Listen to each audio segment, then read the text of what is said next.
നമസ്കാരം. എല്ലാവർക്കും ഈശ്വരാനുഗ്രഹം കിട്ടട്ടെ എന്ന് പ്രാർത്ഥിച്ചുകൊണ്ട് എല്ലാവരെയും ഞാൻ ഈ വീഡിയോയിലേക്ക് സ്വാഗതം ചെയ്യുന്നു. ഞാൻ ഇന്ന് വീഡിയോയിൽ പറയുന്ന വിഷയം തിരുവോണം നക്ഷത്രക്കാരുടെ കഴിഞ്ഞ ജന്മത്തിലെ കാര്യങ്ങളാണ്. തിരുവോണം നക്ഷത്രക്കാർ കഴിഞ്ഞ ജന്മത്തിൽ ആരായിരുന്നു എന്നാണ്. കഴിഞ്ഞ ജന്മത്തിൽ ഈ നക്ഷത്രക്കാർ ആരായിരുന്നു, ഇവരുടെ പൂർവ്വജന്മ രഹസ്യം എന്താണ് എന്നാണ് വീഡിയോയിൽ ഉൾക്കൊള്ളിച്ചിട്ടുള്ളത്. ഈ വീഡിയോ കാണുന്നവർ വിശ്വാസികളായിരിക്കണം എന്നൊരു ഇതുണ്ട് എനിക്ക്.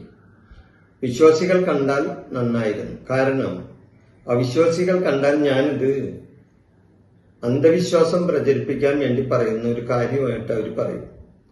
ഇത് ഞാൻ പറയുന്ന കാര്യമല്ല ഇതിലുള്ള ഉള്ളടക്കം. നൂറ്റാണ്ടുകൾക്ക് മുമ്പ് തന്നെ ജ്യോതിഷ ആചാര്യന്മാർ ജ്യോതിഷ ഗ്രന്ഥങ്ങളിൽ പൂർവ്വജന്മത്തെപ്പറ്റി പറയുന്നുണ്ട്. അവർ പറഞ്ഞതിന്റെ ചെറിയ കാര്യങ്ങൾ മാത്രം ഞാനിവിടെ പറയുന്നുള്ളൂ. 19-ാം നൂറ്റാണ്ടിലെ ഗ്രന്ഥങ്ങളിലും പാരമ്പര്യ ജ്യോതിഷ ചിന്തകളിലും പൂർവജന്മ കാര്യങ്ങൾ പറയുന്നുണ്ട്. ഭാരതീയ ജ്യോതിഷ ഒരാളുടെ പൂർവ്വജന്മ കാര്യങ്ങൾ പറയുന്നുണ്ടെന്ന്. അത് നൂറ്റാണ്ടുകൾക്ക് മുമ്പ് തന്നെ എഴുതി വെച്ചിട്ടുള്ള ഒരു കാര്യമാണ്. അതാണ് ഞാൻ ഇവിടെ പറയുന്നത്. അപ്പൊ ഇത് പറയുന്നതിന് മുമ്പ് ഈ തിരുവോണ നക്ഷത്രക്കാർ ആരായിരുന്നു എന്ന് പറയുന്നതിന് മുമ്പ് ഇത് എങ്ങനെയാണ് നമുക്ക് പറയുന്നത് എന്നുള്ളൊരു സൂചന നിങ്ങൾക്ക് തരണ്ടേ? എന്നിട്ട് വേണ്ടേ ഇവരാരെന്ന് പറയാൻ. അല്ലാതെ ഞാൻ വെറുതെ ഇവര് ഇന്ന ആൾക്കാരൊക്കെ ആയിരുന്നു എന്ന് പറഞ്ഞാൽ അതിനൊരു വിശ്വാസ്യത വരില്ല. അതുകൊണ്ടാണ് ഞാനീ പറയുന്നത്. പിന്നെ എന്റെ ഈ ചാനൽ നിങ്ങൾ ഇതുവരെ സബ്സ്ക്രൈബ് ചെയ്യാത്തവരാണെങ്കിൽ ഇതൊന്ന് സബ്സ്ക്രൈബ് ചെയ്യണമെന്നും ഒന്ന് ലൈക്ക് ചെയ്യണമെന്നും ഒന്ന് ഷെയർ ചെയ്യണമെന്നും ഞാൻ നിങ്ങളോട് ആവശ്യപ്പെടുകയാണ്. അപ്പോ എങ്ങനെയാണ് ഈ പൂർവ്വജന്മം കണ്ടുപിടിക്കുക? ഒരാളുടെ ജാതകത്തിലെ 5-ാം ഭാവം കൊണ്ടും 9-ാം ഭാവം കൊണ്ടും 12-ാം ഭാവം കൊണ്ടുമാണ് ഒരാളുടെ ജാതകത്തിലെ ഇങ്ങനെയുള്ള കാര്യങ്ങൾ ചിന്തിക്കാൻ പറ്റുന്നത്. അപ്പൊ ഇതൊരു സാമാന്യമായ ഫലമാണ് ഞാൻ ഈ പറയുന്നത്. ഇതിൽ കൂടുതൽ കാര്യങ്ങൾ അറിയണമെങ്കിൽ ഒരാളുടെ ജാതകം പരിശോധിക്കുകയും അതിലെ ഭാവങ്ങളെയും അതിൽ നിൽക്കുന്ന ഗ്രഹങ്ങളെയും മനസ്സിലാക്കി പറഞ്ഞാലേ ഈ ഫലം പൂർണ്ണമാവുകയുള്ളൂ. ഇപ്പോ ഈ തിരുവോണ നക്ഷത്രക്കാരെല്ലാവരും ഒരേ സമയത്ത് ജനിച്ചവരായിരിക്കില്ലല്ലോ. പല സമയങ്ങളിൽ അല്ലേ ജനിച്ചിരിക്കുന്നവര്. അപ്പൊ ഇവരുടെ ലഗ്നങ്ങളും പലതാണ്. അപ്പൊ ഇവരുടെ ഭാവങ്ങളും പല ഭാവങ്ങളാണ്. ഇല്ലേ? ഒരാളുടെ 5-ാം ഭാവം അല്ല മറ്റൊരാൾക്ക് വരുന്ന 5-ാം ഭാവം. ഒരാളുടെ 9-ാം ഭാവം അല്ല മറ്റൊരാൾക്ക് വരുന്ന 9-ാം ഭാവം. അതുപോലെ തന്നെ 12-ാം ഭാവം വെവ്വേറെയൊക്കെ ആയിരിക്കും. അത് ലഗ്നം കൊണ്ടാണ് ഭാവങ്ങൾ കണ്ടെത്തുന്നത്. അങ്ങനെ വരുമ്പോൾ ഇതൊരു സാമാന്യപരമായിട്ട്, അതായത് തിരുവോണം നക്ഷത്രക്കാരുടെ സാമാന്യമായിട്ടുള്ള ഒരു ഗോചര ഫലമായിട്ട് ഇവർക്ക് കഴിഞ്ഞ ജന്മത്തിൽ ഇവരാരായിരുന്നു എന്ന് വേണമെങ്കിൽ നമുക്ക് പറയാം. അതാണ് ഇവിടെ സൂചിപ്പിക്കുന്നത്. അല്ലാതെ എല്ലാ വ്യക്തികളുടെയും ഇന്ന കാര്യങ്ങളെല്ലാം ഇന്നതുപോലെ ആയിരുന്നു എന്ന് നമുക്കിവിടെ പറയാനുള്ള മാർഗമില്ല, ഇല്ലേ? അതുകൊണ്ട് നിങ്ങളുടെ ജാതകം പരിശോധിച്ചാൽ നിങ്ങൾക്ക് കൃത്യമായിട്ട് നിങ്ങൾ ആരായിരുന്നു എന്ന് നമുക്ക് പറയാൻ സാധിക്കും. അപ്പൊ തിരുവോണം നക്ഷത്രക്കാർ കഴിഞ്ഞ ജന്മത്തിൽ ആരായിരുന്നു? ഇവരുടെ ദേവത വിഷ്ണു ഭഗവാനാണ്.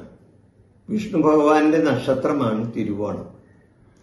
നക്ഷത്രാധിപൻ ആരാണ്? ചന്ദ്രനാണ്. അത് നല്ലതാണ്, ഇല്ലേ? ചന്ദ്രൻ നല്ല ഗ്രഹമല്ലേ? ചന്ദ്രനും വിഷ്ണുവും. വിഷ്ണുവിന്റെയും ചന്ദ്രന്റെയും സ്വാധീനമുള്ള ഒരു നക്ഷത്രമാണ് ഈ തിരുവോണം നക്ഷത്രം. മഹാവിഷ്ണുവിന്റെ ജന്മനക്ഷത്രമായിട്ടാണ് ഇതിനെ കാണുന്നത്. മകരൻ രാശിയിൽ വരുന്ന ഈ നക്ഷത്രക്കാർക്ക് ചന്ദ്രന്റെ സ്വാധീനം മൂലം ശാന്തമായ മനസ്സും ബുദ്ധിശക്തിയും ഉണ്ടാവുകയും ചെയ്യും. മുൻജന്മത്തിൽ ഇവർ ശാസ്ത്രങ്ങൾ കൈകാര്യം ചെയ്തിരുന്നവരായി കാണാൻ സാധിക്കുന്നതാണ്. മുൻജന്മത്തിൽ ഇവർ ശാസ്ത്രങ്ങൾ കൈകാര്യം ചെയ്തിരുന്നവരാണ്. ഇവരുടെ 5ാം ഭാവം കൊണ്ട് ചിന്തിച്ചാൽ തിരുവോണത്തിന്റെ 5ാം ഭാവം ഇടവൻ രാശിയും അതിന്റെ അധിപൻ ശുക്രനുമാണ്. ഇവർ കലയെയും കുടുംബത്തെയും ഒരേപോലെ സ്നേഹിച്ചിരുന്ന വ്യക്തികളായിരുന്നു കഴിഞ്ഞ ജന്മത്തിൽ ഇവർ. 5ാം ഭാവം കൊണ്ട് ചിന്തിക്കുകയാണെങ്കിൽ ഇങ്ങനെ കാണണം, മനസ്സിലായ? അതായത് കലയെയും കുടുംബത്തെയും ഒരേപോലെ സ്നേഹിച്ചിരുന്നവരായിരുന്നു ഇവർ കഴിഞ്ഞ ജന്മത്തിൽ. സംഗീതത്തിലും സാഹിത്യത്തിലും തിളങ്ങി നിന്നിരുന്നവരായിരുന്നു ഇവർ. സംഗീതവും കലയും സാഹിത്യവും ഇവർക്ക് നല്ല പോലെ വശമുള്ളവരായിരുന്നു. 9ാം ഭാവം കൊണ്ട് ചിന്തിച്ചാൽ അത് കന്നിരാശിയാണ്. ഇവർ മുൻജന്മത്തിൽ കണക്കുകളിലും വിദ്യകളിലും അതീവ തൽപരനായിരുന്നു എന്ന് കാണാം. 9ാം ഭാവം കൊണ്ട് ചിന്തിക്കുമ്പോഴേ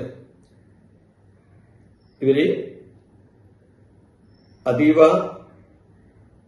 മുൻജന്മത്തിൽ വിദ്യകളിലും അതീവ തൽപരരായിരുന്നു. പല വിധത്തിലുള്ള വിദ്യകളിൽ, കണക്കുകളിലും വിദ്യകളിലുമാണ് ഇവര് മുൻപന്തിയിൽ നിന്നിരുന്നത്.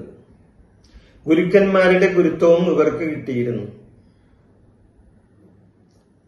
അതുകൂടാതെ 12ാം ഭാവം കൊണ്ട് ചിന്തിച്ചാൽ കഴിഞ്ഞ ജന്മത്തിന്റെ അവസാന കാലത്ത് ഇവർ ആത്മീയ ചിന്തകളോടെ ദീർഘയാത്രകൾ നടത്തി ജീവിച്ചിരുന്നവരായിരുന്നു. ഇവർ സന്യാസം എടുത്തിട്ടുണ്ടാവും കഴിഞ്ഞ ജന്മത്തിൽ, അവസാന കാലത്ത്. ആദ്യമൊക്കെ നല്ല വിധത്തിലൊക്കെ ജീവിച്ചിരുന്നിട്ട് പിന്നീട് ഇവര് ജീവിതത്തിന്റെ അവസാന സമയത്ത് ഇവര് സന്യാസത്തോടെ ജീവിച്ചിരുന്നവരും ആത്മീയ ചിന്തകളും വേദങ്ങളും ഒക്കെ കൈകാര്യം ചെയ്തിരുന്നവരാണ് എന്ന് ചിന്തിക്കാവുന്നതാണ്. ചുരുക്കി പറഞ്ഞാൽ തിരുവോണം നക്ഷത്രക്കാർ മുൻജന്മത്തിൽ പുരാണങ്ങളും വേദങ്ങളും കേട്ടു പഠിക്കുകയും അത് മറ്റുള്ളവർക്ക് പറഞ്ഞു കൊടുക്കുകയും ചെയ്തവരായ ജ്ഞാനികളായിരുന്നു എന്ന് പറയാം. ചന്ദ്രന്റെ സ്വാധീനം മൂലം ശാന്തമായി കാര്യങ്ങൾ കേട്ട് തീരുമാനങ്ങൾ എടുത്ത ഒരു ഉപദേശകനായിരുന്നു എന്ന് വേണമെങ്കിലും ഈ തിരുവോണ നക്ഷത്രക്കാരെ കാണാൻ പറ്റും. പുണ്യസ്ഥലങ്ങൾ സന്ദർശിക്കുകയും ഭക്തിമാർഗത്തിൽ സഞ്ചരിക്കുകയും ചെയ്ത ഒരു വ്യക്തിയായിരുന്നു ഇവർ. ശബ്ദത്തിലൂടെയോ സംഗീതത്തിലൂടെയോ ലോകത്തെ സന്തോഷിപ്പിച്ചവരായിരുന്നു ഇവർ. തന്റെ ശബ്ദം കൊണ്ടോ അല്ലെങ്കിൽ സംഗീതം കൊണ്ടോ ഒക്കെ ലോകത്തെ സന്തോഷിപ്പിച്ചിരുന്നവരായി ഇവരെ കാണാം. കഴിഞ്ഞ ജന്മത്തിൽ അറിവിനോട് കാണിച്ച ആദരവ് ഈ ജന്മത്തിലും ഇവർക്ക് വഴികാട്ടിയായിട്ടുണ്ട്. ഈ വിഷയം ഞാനിവിടെ അവസാനിപ്പിക്കുകയാണ്. നിങ്ങൾക്ക് നന്ദി, നമസ്കാരം.